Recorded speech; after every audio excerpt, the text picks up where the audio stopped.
안녕하세요 여러분.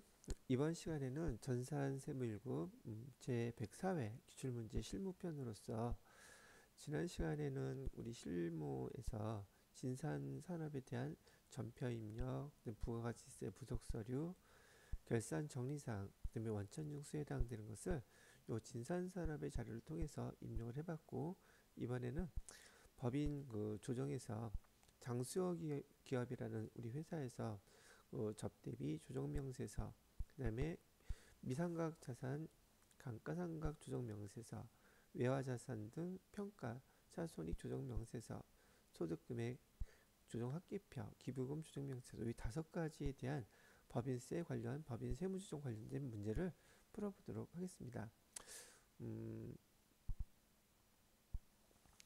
자, 일단 프로그램을 실행시켜서 우리 지금 전산세무 1급에서는 이렇게 회사가 2개가 등장한다는 거 앞에서 잠깐 말씀을 드렸었는데, 기출문제 프로그램을 실행시키셔가지고 지금 우리가 앞에 부분 입력을 했던 회사는 여기 진산산업이었었죠. 근데 이번에는 여기 장수기업이라고 해서 여기 회사 클릭을 하신 다음에 밑에 장수기업으로 반드시 회사를 바꿔 주셔야지만이 세무조정하는데 여기서 해당되는 작업을 진행할 수가 있다는 얘기죠. 그래서 변경 누르시고요. 자, 변경이 됐죠? 장수기업. 그다음에 문제도 같이 한번 보도록 하겠습니다. 문제 5번은 장수기업 회사 코드, 이게 바꾸지 않고 하시는 분들이 간혹 있나 봐요. 그래서 회사 선택할 때 유의하라고 이렇게 유의사항도 곧 기록이 되어 있는 거 보니까, 장수기업은 금속 제품을 생산하고 그다음에 제조, 도매업을 영위하는 중소기업이라고 나와 있네요. 나머지 것들은 뭐 평범한 것이니까 법인 조정 메뉴를 이용하여 기장되어 있는 재무회계 장부 자료와 제시된 보충 자료들에 의해 해당 사업연도에 세무 조정을 하세요라고 되어 있습니다. 그래서 여기 문제 5번에서 이 104회 기출문제에서는 5가지 문제를 냈는데, 배점이 30점인 것은 한 문제당 점수가 6점씩 배정이 되어 있다는 뜻이랍니다. 그래서 첫 번째 조정명세서는 접대비, 두 번째는 감가상각비, 세 번째는 외화자산, 네 번째는 소득금액 조정 합계표, 마지막 기부금, 5가지에 대한 출제가 되어 있단 말이죠. 자, 그러면 하나씩 보도록 하겠습니다. 보편적으로 여러분들이 공부를 하실 때 전산세무 1급 교재에서 이 실습 예제를 연습하시는 것은 처음부터 끝까지 법인 세무조정에 대한 흐름과 그다음에 서식들이 작성되는 절차를 익히는데 아주 유용하다고 제 개인적으로 생각을 하고 있고요. 그리고 그 흐름을 먼저 이해하고 각 계정들에 대해서 여러분들이 세무조정들을 충분히 숙지가 되어 있어야지 이 문제들을 하나씩 하나씩 별도로 출제하는 항목들에 대해서 서식 작성하고 세무조정을 할 수 있을 것이라고 봐요. 그 흐름이 잘 이해가 되지 않는다면 문제 하나하나 이렇게 푸는데 좀 애로사항이 좀 많이 생기실 것 같다는 생각이 들고요. 또 하나는 그런 흐름만 잘 이해하고 계정별로 또 법인 조정이 세무조정에 대한 전반적인 그 내용이 좀 잘 되어 있다면 오히려 지금 여기서 보시는 바와 같이 각각의 하나하나 명세서 작성하면서 문항을 해결할 때는 시간이 별로 그렇게 많이 걸리지 않고 금방금방 처리할 수 있는 상황도 벌어질 수 있더란 말이죠. 일단 내용은 그렇다는 얘기고요.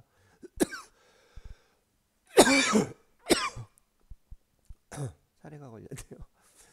자, 첫 번째 문제에서 접대비 조정명세서 작성하고 접대비 조정명세서에 대한 세무조정을 해달라고 얘기를 하네요. 자료를 보시게 되면 1번 손익계산서상 매출액과 영업의 수익이 주어져 있는데, 이것은 우리가 접대비 조정명세서 작성하실 때 그 수익금액에 대한 금액을 확정짓기 위해서 그 수익금액의 기준으로 해서 접대비 한도액이 계산되기 때문에 주어진 자료라고 보시면 되겠습니다. 두 번째는 손익계산서상에서 접대비가 지금 지출이 됐는데 지출된 내역에 대해서 재무회계와 그다음에 법인세법과 차이점을 조정해 달라고 이렇게 상황을 보여준 것이고요.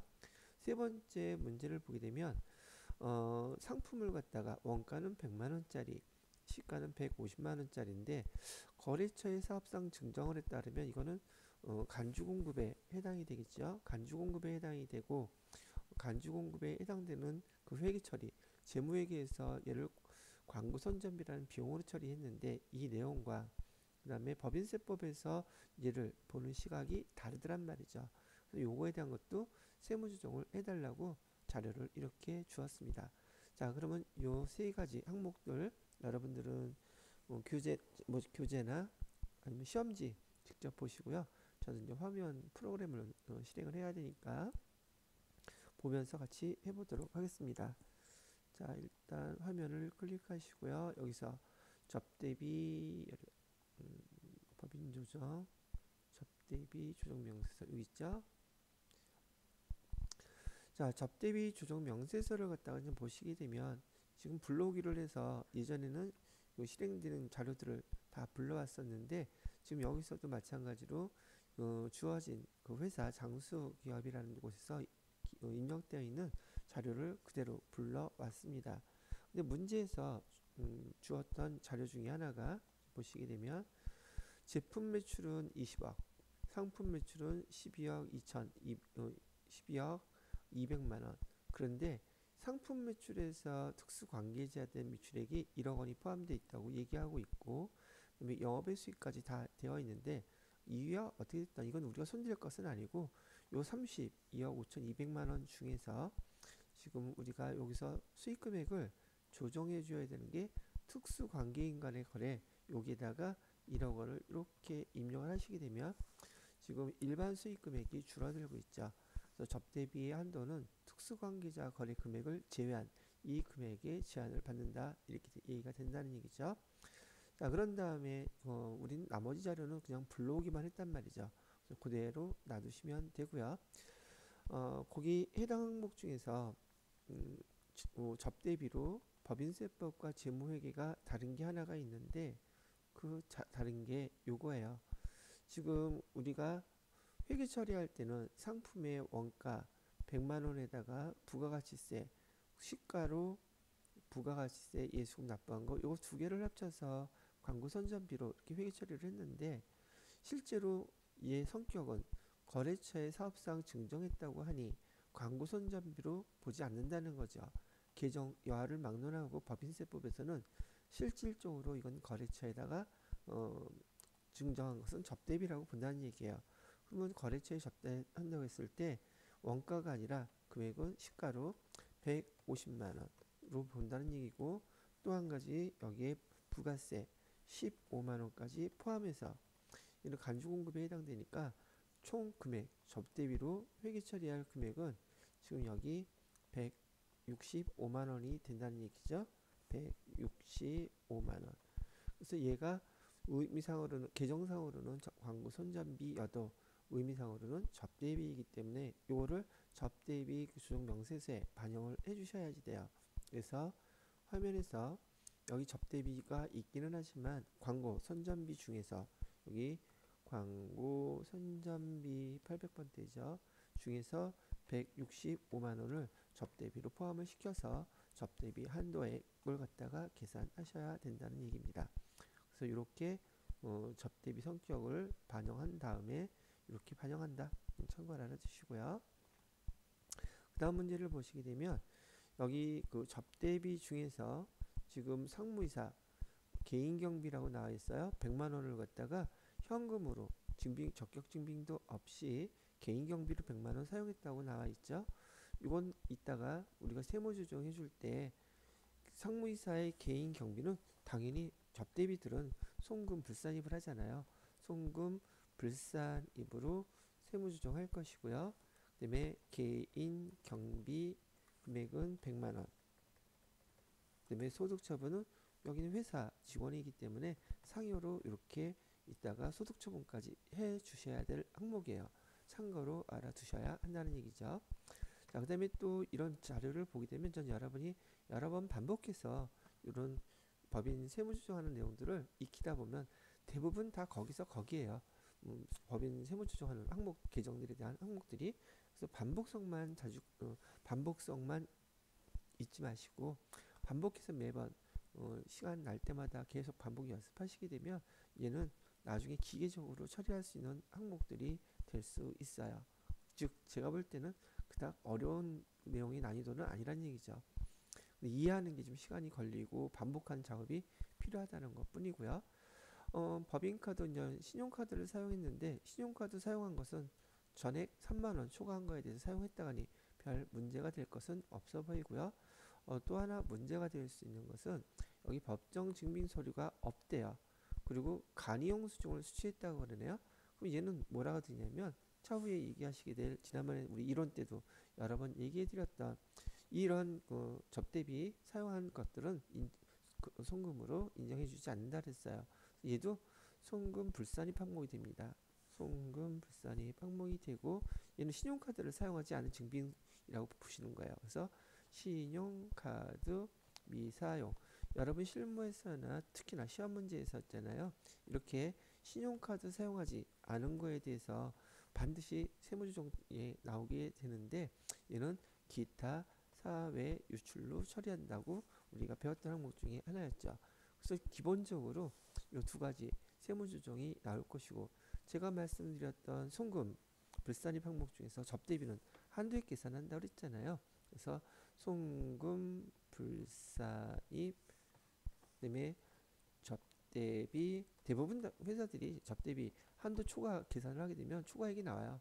초과액 얼마 얼마 얼마 이렇게 나오고 얘도 기타 사외 유출 기본적으로 계정을 볼 때마다 어떠한 여기 세무조정이 이런 항목들을 보시면서 세무조정이 이런 것들이 발생하는 것이고 요게 여기에 해당되는 거라는 것들을 갖다가 메모해 놓으시면서 반복해서 익혀 놓으시기 바란다는 얘기죠.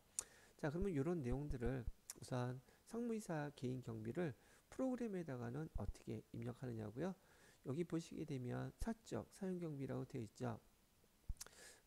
상품이라고 그랬고 판관비에서라고 했었으니까 접대비 사용액 사적 사용 경비 총 4,650만 원 접대비가 발생한 것 중에 물론 여기 포함된 것까지 포함하면은 4,800만 원이 되겠지만 지금 현재 접대비로 계상된 것 중에서 여기 쓰여져 있는 100만 원은 지금 개인적 사용 경비로 별도로 송금 불산입 항목으로 빼주는 거라고 보시면 되는 거예요. 그랬더니만 4,650만 원 중에서 100만 원 빠져가지고 지금 접대비 해당 금액인 전 4,550만 원 이렇게 표시가 된 걸 보실 수 있죠. 자, 그리고 여기 경조비에 대한 얘기 없었어요. 국외 지역에 대한 것도 없었죠. 농어민에 대한 지출액 이것도 없었어요. 결국 남아있는 것 요 하나만 남아있는데 여기 보시게 되면 15분에 신용카드 등 미사용 금액이라고 되어 있는데 신용카드 사용하지 않은 금액이 원래는 150만 원이었대요. 근데 그 중에서 100만 원은 빼가지고 벌써 여기 사적 사용경비 현금으로 사용했던 거 그랬잖아요. 벌써 올려놨기 때문에 여기 남아있는 금액은 150만 원이 아니라 50만 원만 이렇게 남아있게 된다는 얘기죠. 그래서 아까 말씀드렸던 신용카드 미사용액 금액이라고 얘기하면 바로 요 금액이 된다는 얘기예요. 자, 그래서 여기 보시게 되면 신용카드 미사용 부인액 50만 원, 그다음에 접대비 부인액 150만 원이 계산이 되어 있는데 총 합계 금액으로 접대비 총 합계 금액 부인되는 거 금액은 150만 원 맞아요. 문제에서 주어진 걸로 따지면 이해하고요. 예, 두 개 합쳐서 150만 원이에요. 자, 일단 확인은 이렇게 해놓으시고 요거를 갖다가 접대비 조정 값에 보시면은 여기에서 명확하게 구분이 나타난답니다. 여기서 신용카드 미사용액 송금 불산입액 50만 원이라고 딱 나와 있죠. 요거를 보시고 아까 설명드렸던 대로 세무조정할 때 송금 불산입 해놓고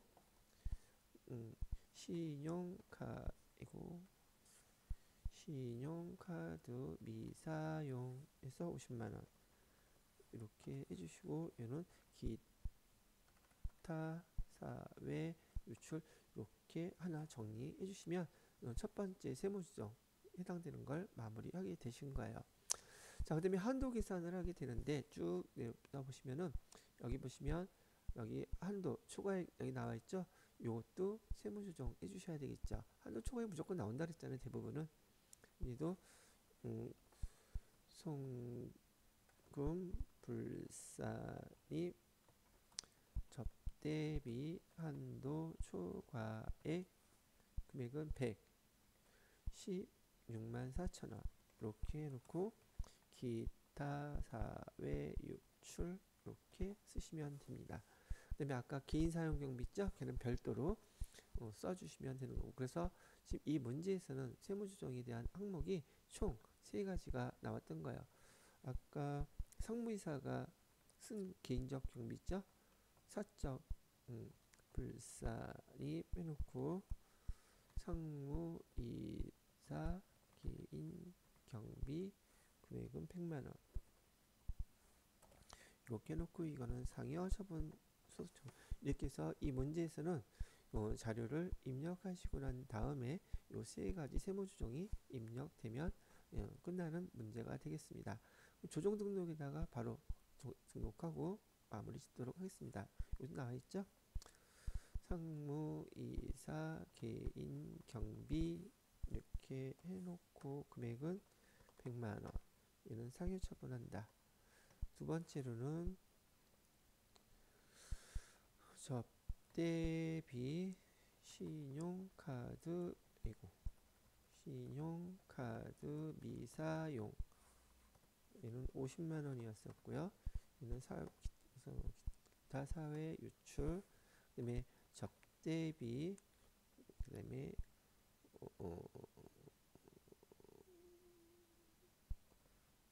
한도 초과액 금액은 116만 4천원 이렇게 해놓고 해도 기타 사회 유출 이렇게 처리를 해 주시고 이 자료에 대해서 저장 눌러 놓으시면 첫 번째 문제는 해결이 된 겁니다. 그래서 여기에 해당되는 문제 이런 식으로 문제를 갖다가 풀어나가고 세무조정 해주면 되겠구나 라고 보시면 돼요. 사실상 개인적인 의견으로 연습할 때에는 교재에 나와 있는 흐름 전체적인 걸 갖다가 하시는 것보다는 이렇게 하나하나 연습하는 게 시험 문제 목적상으로 자격시험을 먼저 보실 분들은 이걸로 하나하나 따박따박 떨어져 있기 때문에 공부하기는 좀 편리한 면이 없지 않아 있어요. 그렇지만 실무를 하시거나 법인세에 대해서 그 흐름을 정확히 잘 이해를 하시고자 하시는 분들은 교재에 나와 있는 그 회사 하나를 처음부터 끝까지 정확히 반영해 가면서 그 흐름 또 작성 순서 반영하는 반영 방법 그런 것들을 익히시는 게 더 도움이 되지 않을까 싶으네요. 자, 두 번째는 감가상각과 관련된 문제인데요.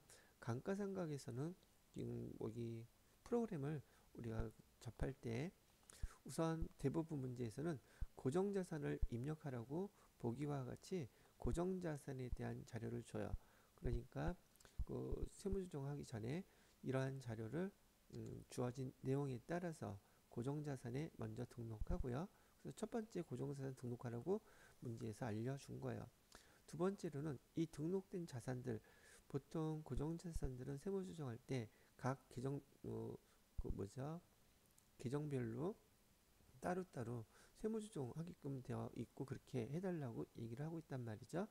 그래서 여기 미상각 감가상각 자산 조정 명세서를 보시게 되면 여기 문제 예제에서 나온 것처럼 건물이 됐던 기계장치가 됐던 따로 세무조정을 갖다가 반영할 수 있도록 여기에 나타나 있더란 말이죠. 그리고 세 번째로 요거 다 반영된 내용을 보시고 그 한눈에 이 두 유형자산에 대한 고정자산이 된 것을 합계표에서 다시 확인을 해 볼 수가 있어요. 그런데 세무조정 입력하는 칸은 여기 미상각 자산 감가상각 조정 명세서에 있기 때문에 여기서 바로 세무조정을 반영하게 됩니다. 이것으로는 확인하는 절차라고 생각하시면 될 거고요.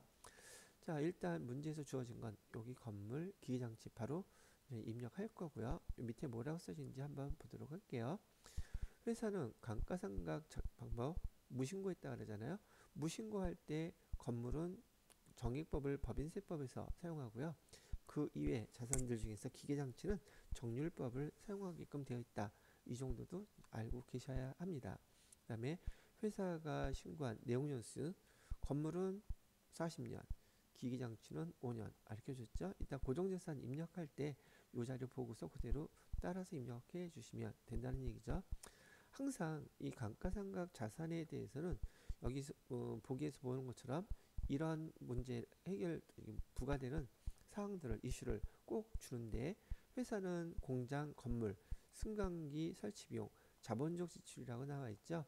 3천만 원을 단기 수선비로 회계 처리했다 그러는데, 이게 우리 법인세 이론 때 설명하면서 제가 여러 번 말씀드렸던 여기 즉시 상각 의제에 해당되는 이런 금액을 반드시 준단 말이죠. 즉시 상각이라는 말은 무슨 말이냐고요? 이렇게 자본적 지출로 처리하게 되면 건물에 승강기를 설치했으니 3천만 원은 금액도 크고 또 재산적인 값어치도 증가시키는 항목인지라 얘가 건물로 기록을 해야 되는데 그냥 수선비라는 계정으로 비용으로 처리했단 말이죠.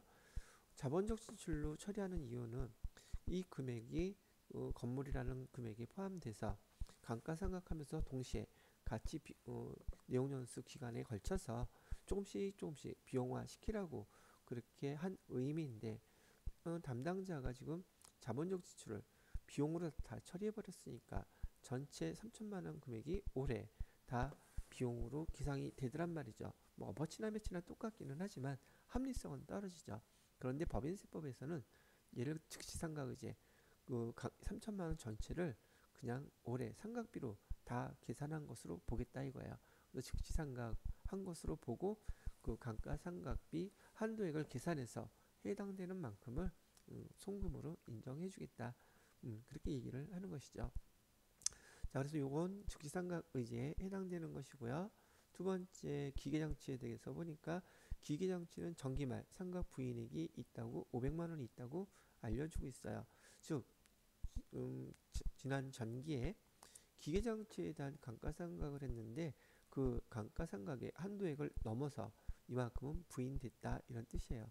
그러면 여기 만약에 부인된 게 올해 기계장치에 대해서 상각액이 계산이 되는데 만약에 충분히 상각이 되지 않은 금액이 남아 있다면 요거 사용할 수 있다는 뜻이에요.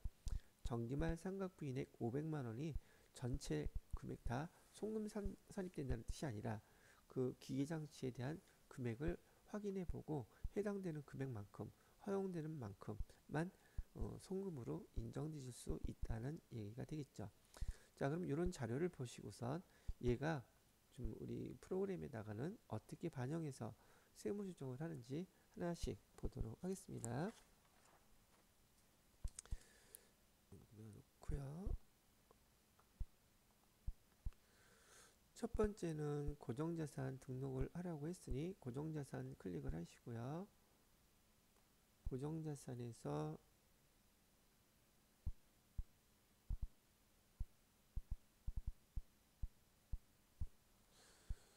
고정자산 잠깐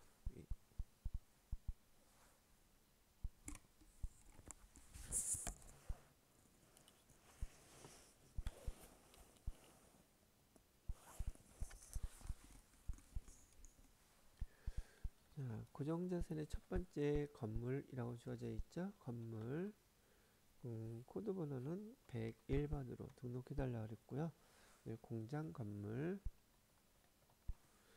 취득 연월일은 2019년 3월 20일 정액법으로 자동으로 됐고요.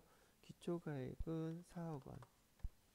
그 다음에 정기말 감가상각 누계액은 2,750만 원. 자, 그 다음에 아까 여기 40년으로 했었고요. 그 다음에 제조라고 되어 있죠. 제조.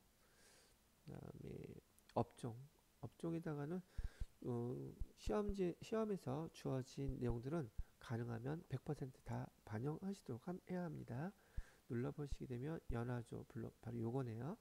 선택 눌러주시고요. 그 다음에 아까 이 건물과 관련돼서 자본적 지출 제가 즉시상각 의제라고 그랬었죠. 3천만 원. 즉시상각 의제 문제가 주어지면 뭐 칸은 어렵지 않아요. 여기 보시게 되면 7번에 단기 자본적 지출액 즉시상각분이라는 요 칸에다가 반드시 반영해 주셔야 돼요. 여기다가 3천만 원 이렇게 반영해 주시고요. 그러면 여기 상각 범위액이 뭐니 다 계산이 되는데 여러분 교재에서 보시게 되면 그 끝에 회사 계상 상각비라고 되어 있어요. 여기 회사 계상 상각비 여기 아무것도 안 나와 있죠. 근데 지금 현재 여기 건물에 대한 감가상각비를 800만 원 지금 기록해 놨다는 뜻이니까 여기 사용자 수정 누르셔가지고 여기다가 이렇게 800만 원이라고 입력해 놓으시고 이 제조 눌러 놓으시면 나머지 한도 금액 이따가 계산할 때 자동 반영이 되게 되는 거예요. 자, 여기까지가 공장 건물에 대해서 지금 주어진 자료 다 반영되어 있는 상태입니다. 두 번째로는 기계장치 볼게요. 기계장치는 코드번호 1025 입력해달라고 그랬었고요. 그다음에 절단기라고 되어 있어요. 취득 연월일은 2020년 7월 1일로 보시면 되겠고요. 정률법으로 자동되어 있죠. 그다음에 3천만 원. 그다음에 정기말 감가상각계획은 2천만 원 됐고요. 아까 기계장치의 내용 연수는 5년 해주자 그랬고요. 제조, 그다음에 제조업이라고 되어 있네요. 여기 눌러서 제조업 여기 있죠? 제조업 눌러주시고 자, 그다음에 회사에서 그 계상한 상각비는 500만 원이라고 합니다. 수정 누르셔서 여기다가 500만 원이라고 직접 이렇게 입력을 해주셔야 돼요. 제조라고. 자, 그다음에 아까 기계장치와 관련돼서 정기말 상각 부인액 500만 원 있다 그랬었잖아요. 그것도 앞으로 이러한 고정자산에 관련돼서 상각 부인액이라든지 아까 즉시상각의제 제일 많이 흔하게 출제되는 항목들의 유형이기 때문에 여기다가 입력하시는데 정기말 상각 부인액 정기말 상각 부인액 우리가 써 있어요. 정기말 상각 부인 누계액이라고 되어 있죠. 이것도 구분 한 번만 해놓으세요. 정기말 부인 누계. 근데 얘는 정률법 상각대사는 여기다가 입력하라는 뜻이에요. 정기말 상각 부인액이 있는데 자본적 지출 부인액 여기.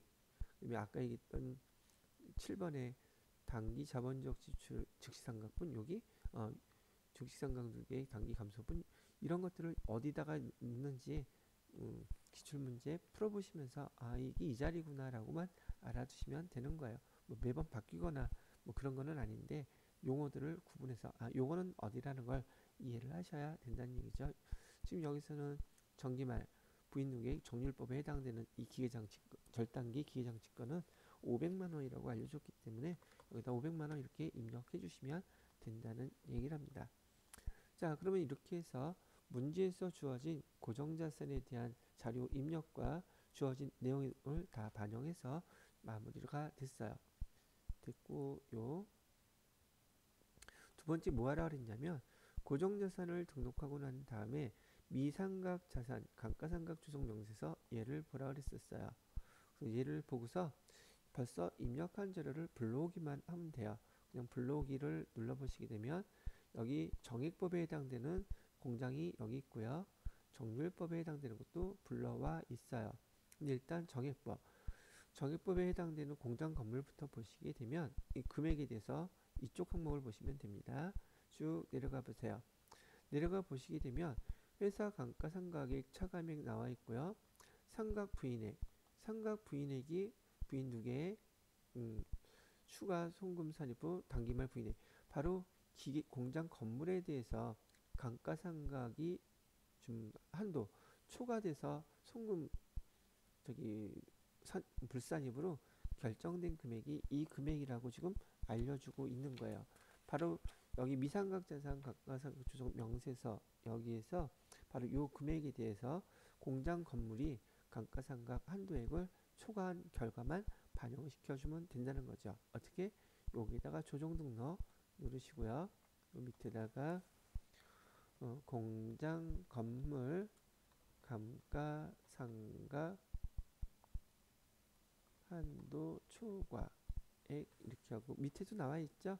금액을 갖다가 2,725만 원 이렇게 해놓고 유보 발생했습니다 라고 표시해주면 된다는 거예요. 그리고 여기도 벌써 자료가 제대로 입력이 되어 있기 때문에 기계장치 정기 감가상각비 정기 부인액이 500만 원이 있었는데 얘가 한도액을 계산해 보니까 올해 단기에 추가로 뭐 감가상각비를 쓸 수 있는 금액이 500만 원 중에서 175만 원, 요 정도는 다시 송금으로 인정받을 수 있게 계산이 됐다는 거예요. 일단 여기 열어봤으니까 그대로 반영을 해서 눌러보기는 하겠습니다. 기계 장치를 감가상각비 전기가죠. 이거를 송금 추인 쓰는 용어들은 참 많이 있긴 한데 송금 추인해서 금액은 176만 5천 원 이렇게 쓰고 유보가 감소가 되는 거니까 2번 이렇게 입력해 주시게 되면 감가상각비에 대한 세무조정과 소득처분까지 반영이 마무리가 된 것입니다. 자, 그렇다면 제가 세무조정부터 먼저 했는데 정률법에 해당되는 절단기도 밑에 여기 금액 해당되는 거 쭉 밑으로 보시게 되면 여기 차감잔액 지금 176만 5천 원을 더 지금 차감할 수 있대요. 그 차이는 이 기계장치에 대해서 계산해 보니까 우리가 상각할 수 있는 범위가 676만 5천 원 여기까지 상각을 할 수 있는데 회사에서 상각해 놓은 건 없고 아까 부인된 거 500만 원을 반영을 해놨더니 그래도 170만 원 정도가 남더란 얘기예요. 아니죠? 회사에서 아까 500만 원 해놨었죠? 그래서 여기 176만 5천 원을 더 할 수 있다는 얘기고 여기 기왕 부인액 중 단기 송금 추인액 기왕 부인액은 기왕이라는 것은 전기를 의미하는 거예요. 전기에 부인당했던 것 중에서 단기에 송금으로 인정받을 수 있는 한도 금액이 176만 5천 원 요거는 받을 수 있어요 라고 얘기가 나온 거라는 얘기죠. 그래서 우리가 세무 조정을 할 때 여기 기왕 조정금액이라고 나와 있는 것 있잖아요. 요 항목을 보시고 기왕 부인액 요 금액을 송금 산입시켜 준 것이라고 보시면 된다는 얘기죠. 자, 그렇다는 얘기예요. 자, 그러면 여기 반영을 했으니까 일단 저장이 없죠. 닫고요. 맨 마지막으로 감가상각비 조정명세서 학계표라고 되어 있으니까 그게 이제 한눈에 두 가지를 다 볼 수 있으시게 된단 말이죠. 얘도 직접 입력하거나 그런 자료는 없어요. 그냥 블록이 눌러시게 되면 여기서 우리가 조정금액이라고 요 금액이거든요. 이걸 보고 세무조정을 갖다가 반영하시는 거예요. 사실은 아까 하나씩 이렇게 해도 되지만 자 상각 부인의 감가상각비 한도 초과했기 때문에 상각 부인액 이거 상각 부인한다는 뜻이고요. 시인부족액이라는 것은 올해 지금 176만 5천 원만큼 더 할 수 있는데 안 했죠. 그래서 여기 500만 원 중에서 기왕 부인액 중에서 요만큼 갖다가 쓴 거예요. 그래서 이를 송금 산입 그다음에 유보 감소 이렇게 처분을 해줬던 것이죠. 자 입력하고 등록하고 보시게 되면은 이 내용은 되게 간단하게 문제를 해결해서 세무조정하고 자료 입력하실 수는 있지만 얘가 연습을 좀 하셔야지 연습을 안 하면 뒤돌아왔으면 까먹어요. 아 이거 어떤 걸 어떻게 입력했더라? 아니 제가 많이 그랬거든요. 그래서 저도 반복해서 많이 하다 보니까 익숙해지는 부분들이 참 많아지더라고요. 실기는 여러분이 세무이것까지 공부하시면서 연습했던 부와 같이 부속 서류나 연말정산 자료 입력하시는 것이나 법인세나 다 똑같아요. 그래서 자신감 잃지 마시고요. 그냥 시간 내서 꾸준히 하루에 몇 시간씩, 뭐 한 시간씩이라도 반복해서 연습하시다 보면 너무 어렵지 않게 여러분 것으로 될 시간이 다가오게 될 거란 얘기죠. 자, 요거 저장 눌러 놓으시고요. 저장 완료. 됐죠? 이렇게 해서 지금 여러분 교재에서 두 번째에 해당되는 고정자산 감가상각비 조정에 대한 거 같이 해봤습니다. 자 이번에는 세 번째 외화 자산 부채에 대한 거 평가손익을 하게 되는데 이 외화 자산이나 부채에 대해서 세무조정에서 하나 먼저 뭐 알아둘 필요가 있다고 얘기하는 것은 이런 정도만 이해하시면 될 거겠네요. 환율에 따라 차이가 생긴 금액들이기 때문에 이 외화 자산 부채에 대해서 세무조정은 딱 두 가지밖에 없어요. 어떻게 해요? 우선 외화 여기 12월 달이니까 환산이란 말을 쓰게 돼 있죠. 외화 환산 이익에 대해서는 입금 산입합니다. 입금 산입. 그다음에 여기 외환 차이익이라고 써놓을게요.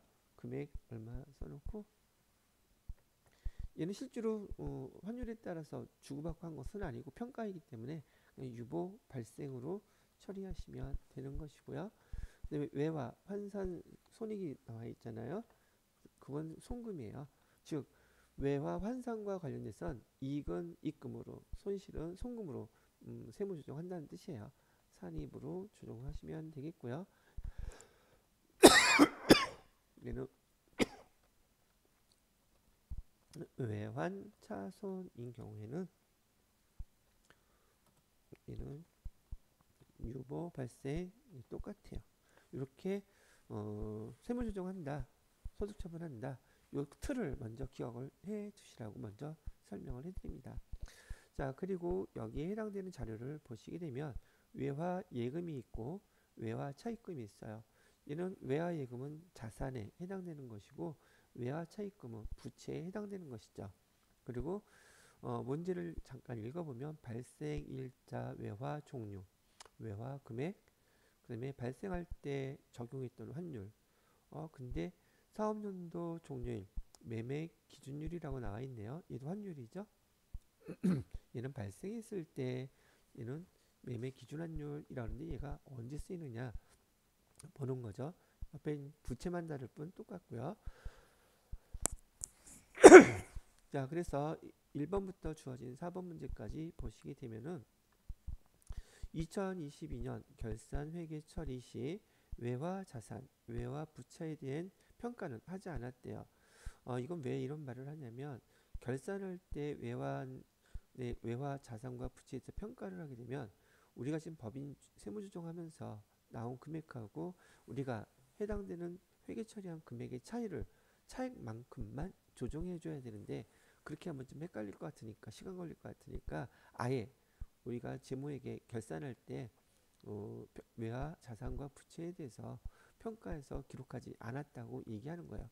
그럼 결과론적으로 재무회계 결산 마감하면서 이를 반영하지 않았으니 세무조정할 때 여기서 발생하는 금액 전액이 입금 산입이 될 것이고 전액이 송금 산입이 되겠죠. 계산하기가 좀 명료하게 하기 위해서 평가하지 않았다고 얘기를 하고 있는 겁니다. 두 번째, 법인세 신고, 외화 자산, 외화 부채 평가에 적용되는 환율, 사업연도 종료일, 매매기준율. 예, 법인세법에다가 세법에 우리 이거 적용할게요라고 회사에서 사용할게요 하고 얘기했던 신고했던 금액이 매매 기준일이래요.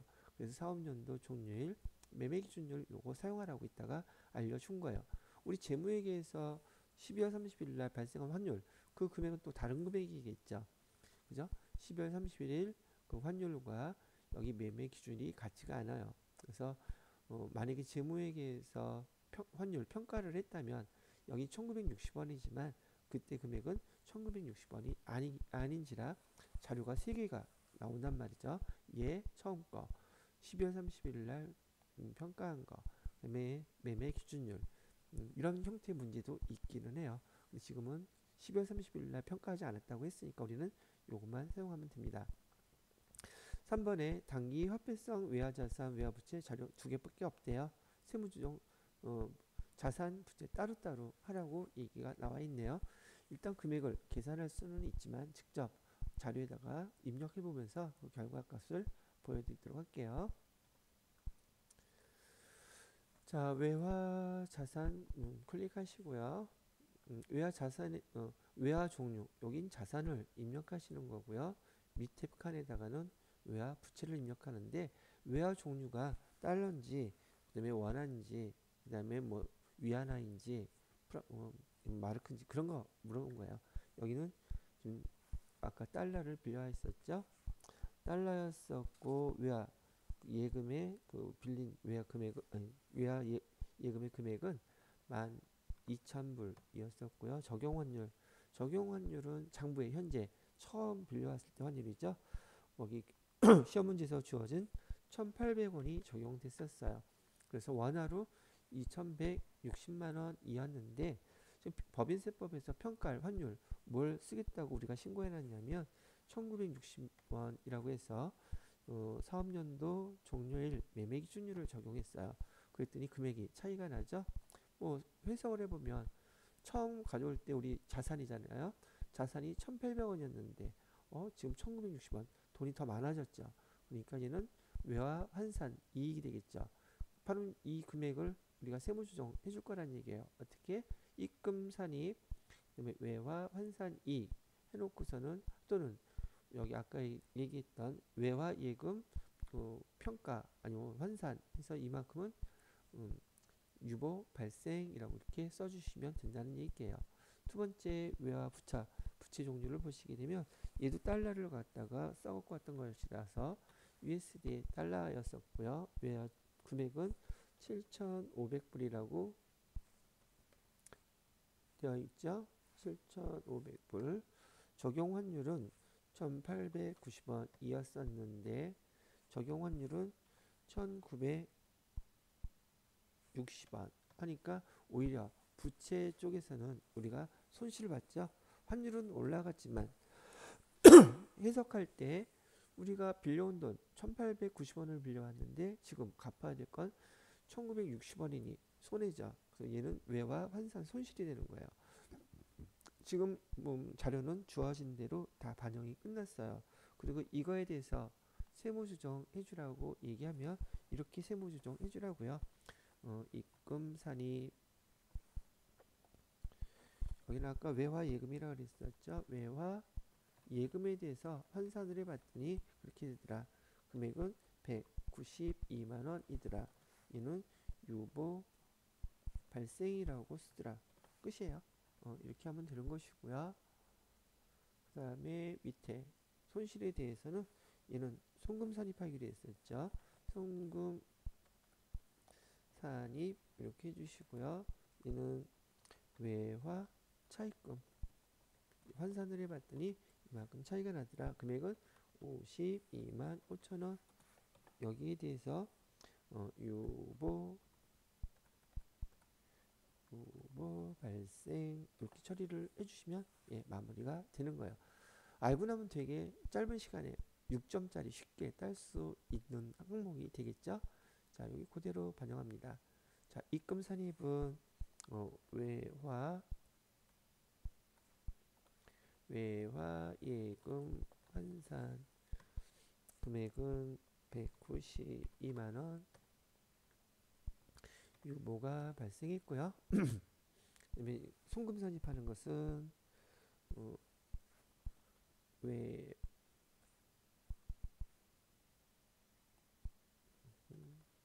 외화 차입금 환산 이렇게 하셔가지고 금액은 52만 5천원 이렇게 하고 얘도 유보 발생 이렇게 입력 종료 누르시고요. 저장 누르시면 여기 해당되는 세 번째 문제도 마무리가 됐습니다. 그래서 여기 세 번째 외화 자산 문항이 출제가 됐을 때 이런 형태의 문제 어디에서 어떻게 입력해서 반영한다는 걸 반복적으로 연습하셔서 익숙하게 만들어 놓으시면 될 것 같아요. 자, 그 다음에 4번 문제를 보시게 되면 제가 생각할 때 이 4번 문제가 저한테는 제일 좀 편한 문제 중에 하나예요. 소득금액 추정 합계표에다가 주어진 사항들 그대로 반영하세요. 소득금액 합계표 지금 조금 전에 말씀드렸던 이런 계정 과목에 대해서 세무조정하고 그 다음에 세무조정하고 난 다음에 소득처분 해주란 얘기거든요. 왜 쉽냐고요? 일단 하나하나 보면서 세무조정부터 해보겠습니다. 보고 그대로 입력만 하면 되기 때문에 그래요. 자, 임차료. 자, 임차료 중에서요. 1260만원의 임차료가 발생했는데 얘는 업무용 수용차 렌트한 것이래요. 감가상각비 상당액이 1260만원이라고 되죠. 그러면 여기서 여러분이 기억해야 될 것은 여기 업무용 수용차에 대해서 특히 렌트한 차량의 감가상각비 상당액은 업무용 차량은 한도액이 800만원까지 감가상각비를 인정해 준다고 앞에서 설명해 드렸었죠. 근데 여기 800만원 한도액이 넘어가고 있어요. 얼마? 800만원을 빼면 460만원이 한도를 넘어간단 말이죠. 얘는 재무회계에서 입력했던 감가상각비 이외에 임차료 중에서 얘는 송금 불산입 한도가 넘어갔기 때문이죠. 업무용 수용자 감가상각비 한도 초과액 금액은 460만 원이 한도 초과됐어요. 중요한 것은 얘는 렌트 한 금액이기 때문에 소득 처분을 기타 사외 유출로 처리해 주셔야 돼요. 유출로 처리해 주신다는 거 그거 기억하시면 되겠고요. 두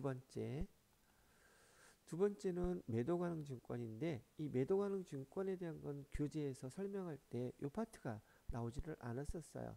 그래서 지금 매도 가능 증권 평가 손실에 대한 세무 조정을 어떻게 하는지 얘는 머리 싸매지 말고 딱 외워놓으시기 바랍니다. 매도 가능 증권은요. 우선 회계 처리부터 한번 보여드릴게요. 매도 가능 증권은 차변에 지금 여기 손실이 나왔다면은 매도 가능 증권 평가 손실이라고 해서 300만 원 이렇게 나와 있고요. 대변에는 당연히 매도 가능 증권 300만 원이 감소가 되어 있을 거예요. 그런데 많이 세무이익까지 배우시면서 접하셨었겠지만 이 매도 가능 증권 평가 이익이나 평가 손실은 자본 규정이에요. 자본 규정에 기타 부과할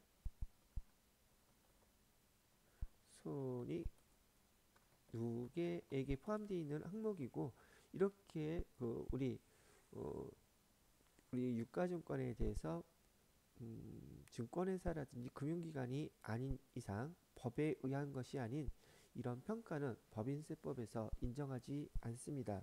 이렇게 평가한 것을 법인세법에서는 뭐라고 표현하고 있냐면 임의평가라고 되어 있단 말이죠.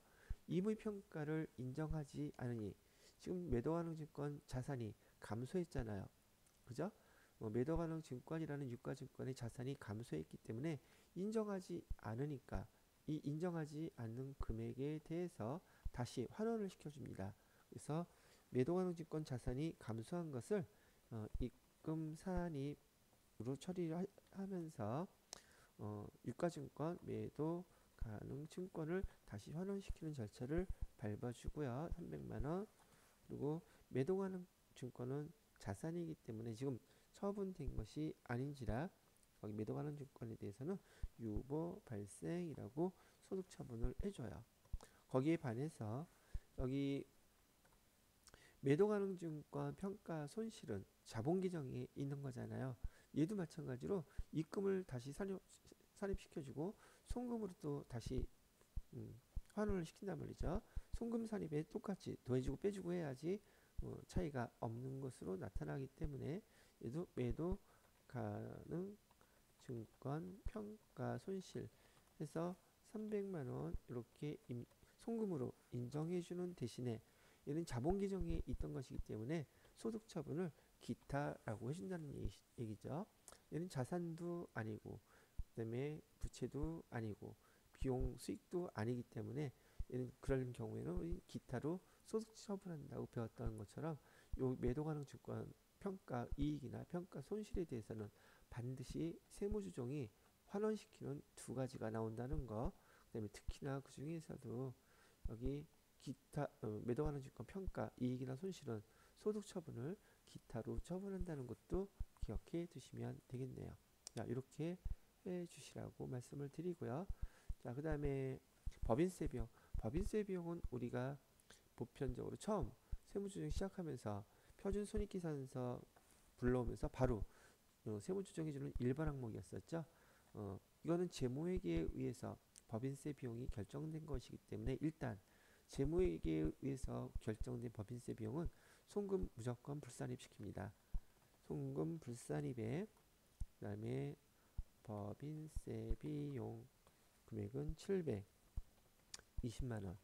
소득 처분은 기타 사회 유출로 무조건 처분하라고 배웠던 기본 사항이었었어요. 그렇게 기억해 주시면 되겠고요. 그다음에 세금과 공과금이라고 되어 있네요. 내용을 보니까 부가가치세 납부 지연 가산세예요. 가산세는 법 준수를 안 한 것이죠. 법 준수를 안 해서 가산세에 붙은 걸 송금으로 인정해 줄 리가 없죠. 이도 송금 불산입 항목이고요. 세금과 공과금이라고 쓰시고 금액은 72,000원.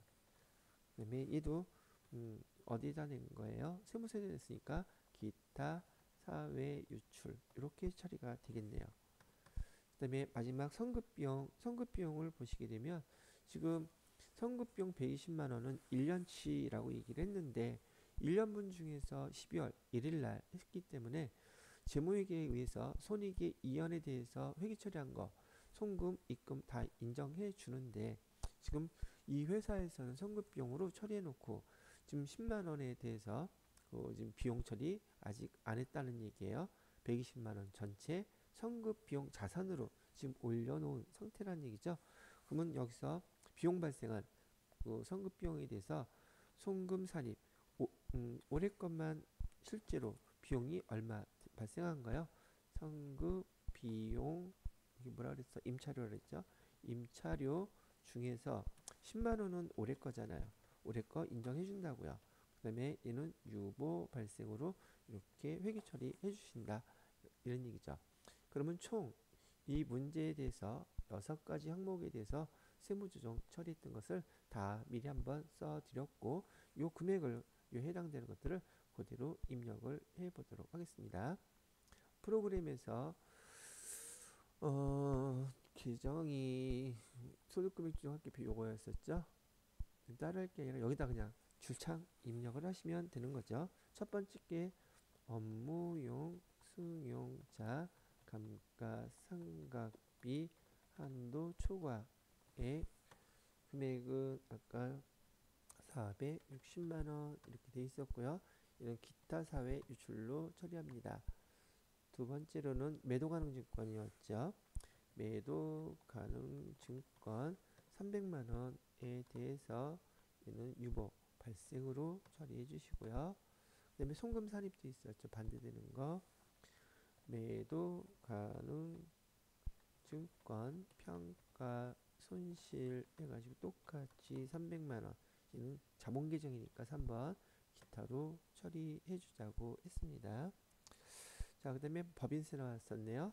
법인세 비용 해가지고 금액은 720만 원. 얘는 기타 사회 유출로 처리해 주시면 되겠고요. 그 다음에 세금과 공과금, 가산세는 송금으로 인정이 안 되고 이런 세무서에다 있기 때문에 기타 사회 유출로 처리해 주시면 되겠습니다.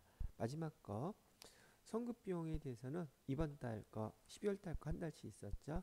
성급 비용 중에서 임차료 해놓고 10만 원에 해당되는 금액만큼은 유보 발생 아직 기록은 안 했으니까요. 유보로 처리해 놓으시면 해당되는 문항에 대해서 우리가 왕창 다 세무조정 항목을 입력을 해 보신 것이랍니다. 자, 이렇게 해서 여기 5가지 대한 거 세무조정에 다 반영해 보았습니다. 마지막 문제는 기부금과 관련된 것인데 기부금 조정 명세서에서 주로 많이 나오는 걸 어떤 걸 기억을 하고 계셔야 되느냐 하면 기부금 기본적으로 뭐뭐 나왔었느냐면요.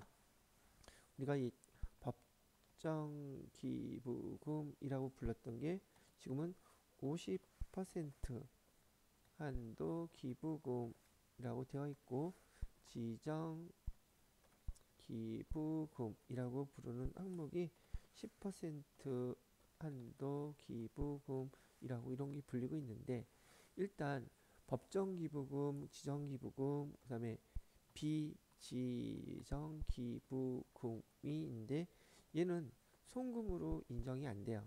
송금 인정이 되지 않는 항목이랍니다. 그러다 보니까 여기 법인 세무조정할 때요. 요것들을 구분할 수 있는지 뭐 이것도 몇 번만 보면 대부분 그냥 금방 구분을 하실 수 있는 항목들이죠.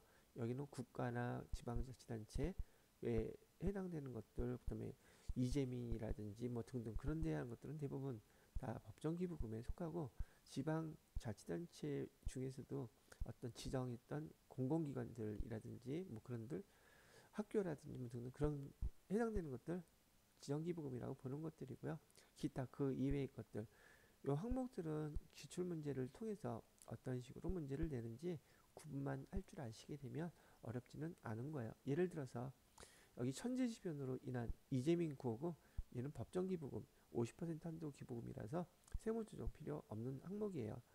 두 번째 여기 5월 8일 어버이날 맞아서 인근 아파트 경로당 후원 이런 것이 바로 비지정 기부금이고 전액 다 송금 불산입입니다. 요거 이따가 세무조정할 때 송금 불산입 해주실 거고요. 10월 10일 교회 신축 건축을 위해서 당세가 발행해서 이것도 많이 나와요. 약소금의 만기가 올해가 아니라 내년인 경우 얘도 송금 불산입에 유보로 처리하셔야 되는 기타로 처리하셔야 되는 그런 항목이라는 거죠. 올해가 아니기 때문에요. 기부금은 현금주의예요. 그래서 기부금이 발생된 그 날짜를 기준으로 해서 그 사업연도에 송금으로 인정해주지 이처럼 다음 연도에 만기인 것은 내년에 가서 인정해줘요. 그래서 송금 현재로서는 불산입 해놨다가 내년에 송금 산입으로 돌리게 된다는 것이죠. 자, 그런 다음에 여기 다섯 번째 나와 있는 사회복지사업 이런 것들이 바로 두 번째 지정기부금에 보통 해당되는 것들이에요. 얘도 세무조정에 해당 사항은 없습니다. 자, 그리고 여기에서 손익계산서상 당기순이익도 알려줬고요. 기부금, 세무조정 전 송금불산이백이 얼마라고 송금산이백은 얼마라고 이런 것도 가르쳐주고 있네요. 왜 이렇게 가르쳐주는지 서식 작성하면서 설명 다시 한번 더 해드리도록 하겠습니다. 자, 보시게 되면 기부금 조정 명세서 클릭하시고요. 기부금에 대해서 여기 그냥 자료 다 입력이 되어 있을 테니까 여기 블로그로 그냥 출력을 보시면 돼요. 그러면 교재에서 시험지에서 보시는 바와 똑같이 거기 기부금 입력했던 항목들이 있는데 우리한테 주어지는 테스트 시험을 갖다 위한 목적은 이 기부금들 네 가지가 있는 거 구분을 해보래요. 아까 제가 천재지변 이재민 구호품 여기 눌러보시면 법인세법 여기 24조 2항 1호 얘가 50% 법정기부금의 뜻이에요. 해당되는 조문이거든요. 그래서 얘 기억하실 때 24조 중에서 2조 1항 2항 1호라고 되어 있죠. 20일 이렇게 기억하세요. 20일 이거는 법정기부금. 그다음에 어버이날 얘는 여기 써보시게 되면 그 밖의 기부금 비지정기부금이 바로 얘예요. 얘를 선택하시고요.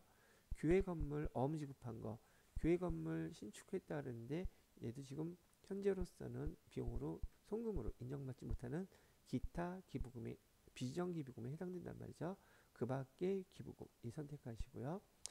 그 다음에 복지법인 얘는 여기 클릭하셔서 두 번째 지정기부금에 해당되니까 이렇게 처리를 해주시면 일단 구분을 다 끝낸 거예요. 이거를 정확히 구분하셔야지 그 다음에 우리가 세무조정에 필요한 그 밖의 기부금 요거를 갖다가 우리가 조정해 줄 수 있더란 말이죠. 지금 현재 여기에 나와 있는 금액 중에서 우리가 세무조정 해줄 거는 두 가지예요. 뭐가 있냐면 첫 번째 물론 송금불산입이겠죠. 송금불산입이라고 해주시고요. 아까 이게 뭐였었냐면 아파트 경로당 후원금 금액이 얼마였었느냐 하면 200만 원이었었죠. 아파트 경로당 후원금에 대해서 여기는 기타 소득처분은 기타 사회 유출로 처분합니다. 기타 사회 유출 이렇게 처분하시고 200만 원 됐죠? 하나 더 남아 있어요. 얘도 송금 불산입이라고 해놓으시고요. 올해가 아니라 내년에 반영돼야 될 어음으로 납부했던 기부금 얘는 미지급 뭐 기부금 써도 되고 안 써도 되고 이렇게 해놓고 금액은 1000만 원짜리였었죠. 해놓고 얘는 소득처분을 유보 발생 이렇게 처분하시면 돼요. 자, 그러면 일단 금액에 대해서 기부금에 대한 항목들 구분할 줄 알면 이렇게 구분이 될 것이고, 그 중에서 세무조정은 그 밖에 기부금에 대해서 이렇게 세무조정을 해주신 거예요.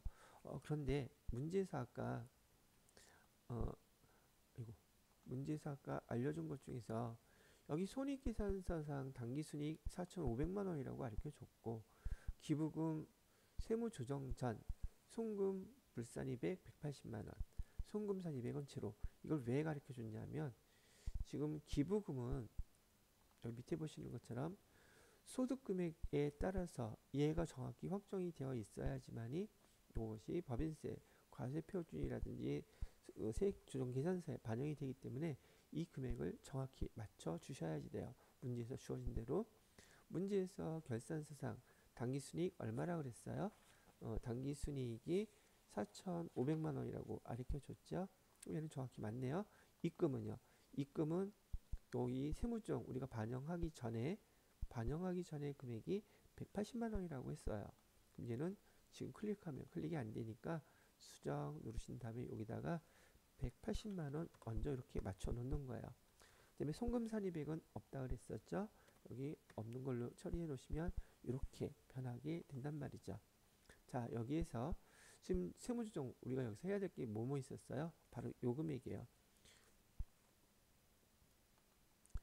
바로 그 밖에 기부금 1,200만 원을 세무조정을 하게 되는데 얘는 송금으로 인정 안 해주죠. 그러니까 송금 불산입 또는 입금 산입이 된단 말이죠. 바로 세무조정을 하게 되면 이 금액이 여기에 반영이 돼야지 돼요. 그래서 이 금액을 합쳐진 금액을 일단 세무조정하면서 반영을 시켜주면 1,380만 원 이렇게 된다는 얘기예요. 그리고 송금산입 금액은 없으니까 금액으로 이렇게 맞춰놓고 그 다음에 기부금 조정 결과를 보시는 거죠. 기부금 조정을 보시게 되면 해당 조정해야 될 사항들은 아까 그 1600 얼마 차기 2월액은 마이너스 된 것밖에 없기 때문에 해당되는 것은 없고, 여기 조정 등록에 가셔서 기부금 1,200만 원에 대한 거 나와 있잖아요. 비지정 기부금. 여기 송금 불산입에 아파트 경로당 후원금 200만 원 기타 사회 유출 요거 처리해 주시고요. 두 번째로는 미지급